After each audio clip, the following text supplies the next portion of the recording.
Ever since Cam Newton left off Jalen Hurts on his top 10 quarterback rankings, Philadelphia Eagles fans have been on a Call of Duty Black Ops mission to completely erase the legacy of Cam Newton.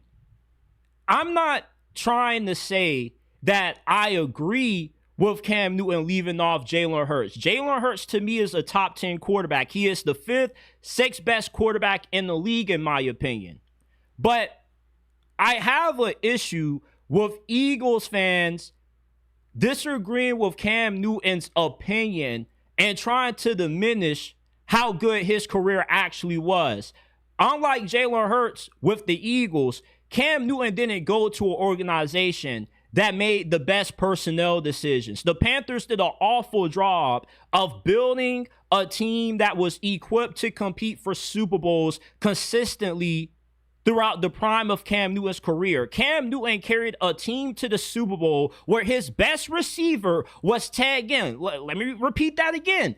Cam Newton went to the Super Bowl with his number one receiver being Ted Ginn. Let's not overlook that now. Then what did the Panthers do to give Cam Newton more weapons after? They gave him the fattest receiver in the history of the NFL and Kelvin Benjamin, and Cam Newton got a 1,000-yard season out of him. This brother was one Popeye's biscuit away from being an offensive tackle.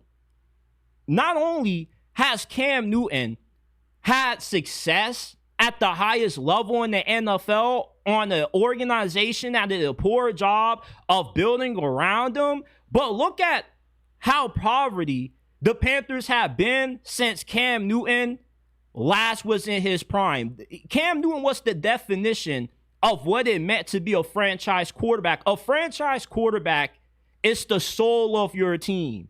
And when he leaves, you have a hard time finding a replacement for that, because Cam Newton was the gel that kept the Carolina Panthers together in spite of not always having the most successful seasons consistently. Win-loss record is not a quarterback stat. That is a team stat. And what Cam Newton did in Carolina during his prime was carry an organization that was all about defense and neglected to help him on offense. By the time Christian McCaffrey and DJ Moore got to Carolina, Cam was so beat up with having to carry the Panthers on his back to the point when he was already exiting his prime.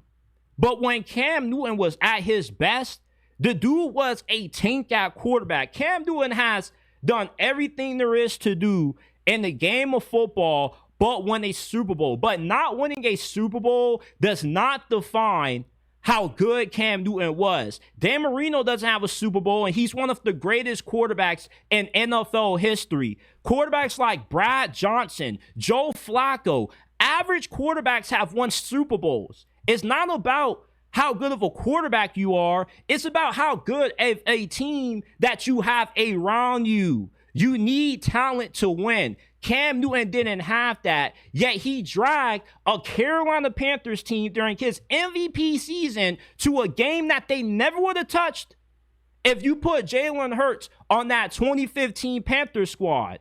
There's a reason why we nicknamed Cam Newton Superman, because he was that. When you played the Carolina Panthers and Cam Newton's prime, the game plan was to not try to slow him down, because you weren't going to slow down Cam Newton. You could only hope to contain him. I don't know the demographics of the folks out there trying to trash on Cam Newton's legacy, but you got to be at least 13, 12 years old, because if you've watched Cam Newton throughout his career, when he carried Auburn to the national championship, won the Heisman Trophy, went number one overall, eventually won the NFL MVP, led the Carolina Panthers to the Super Bowl, you wouldn't know how good Cam Newton was during the peak of his career. Just because you disagree with his opinion doesn't mean that you can try to erase the legacy of what Cam Newton has during his prime. Cam Newton is one of the greatest talents to ever play the quarterback position. Cam Newton crawled so guys like Jalen Hurts, Lamar Jackson, Josh Allen could run. Cam Newton was a trendsetter for the quarterback position. Cam Newton evolutionized what it meant to truly be a dual threat quarterback during his era. Cam Newton revolutionized what it truly meant to be a franchise quarterback, because ever since he has exited his prime, the Carolina Panthers haven't been back to the playoffs since. Nobody pays attention to the Carolina Panthers anymore since Cam Newton has been out of his prime. That's what it means to be a franchise quarterback. When you lose one, you have a hard time being able to recover. Before the Eagles drafted Jalen Hurts, they won a Super Bowl with their backup quarterback, Nick Foles, who went toe-to-toe with the greatest quarterback in the history of this game, Tom Timothy Brady. Let's not act like Jalen Hurts walked into some crapshoot of a situation and did what Cam Newton did. You can disagree with Cam Newton's opinion. Jalen Hurts is a top 10 quarterback. But you can't try to erase the greatness of what Cam Newton was, because that's what he was when he was in his prime. Win-loss record has nothing to do with Cam Newton, because look how bad the Panthers have been since Cam Newton has been gone. When Cam Newton was at his best, that's when the Carolina Panthers were at their best. And even when he wasn't playing some of his best football, he wasn't the most accurate passer in the world. How much is that on him, and how much was that on the Carolina Panthers, giving him Kelvin Benjamin, Ted Ginn, and Devin Funchess to throw the football to at wide receiver? Oh, but Cam Newton played with 6 All-Pros. Cam Newton was one of the 6 All-Pros.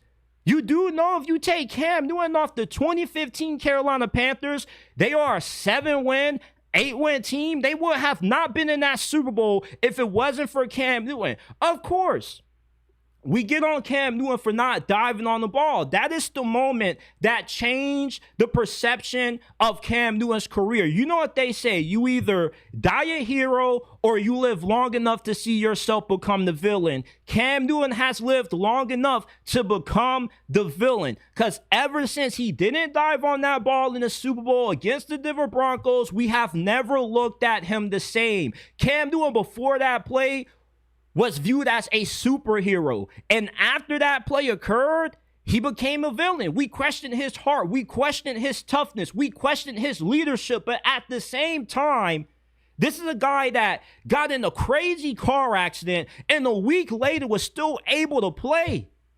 TJ Watt essentially ended the prime of Cam Newton's career because he wasn't the same after that Thursday night hit that TJ Watt laid on him when he destroyed and blew out his shoulder.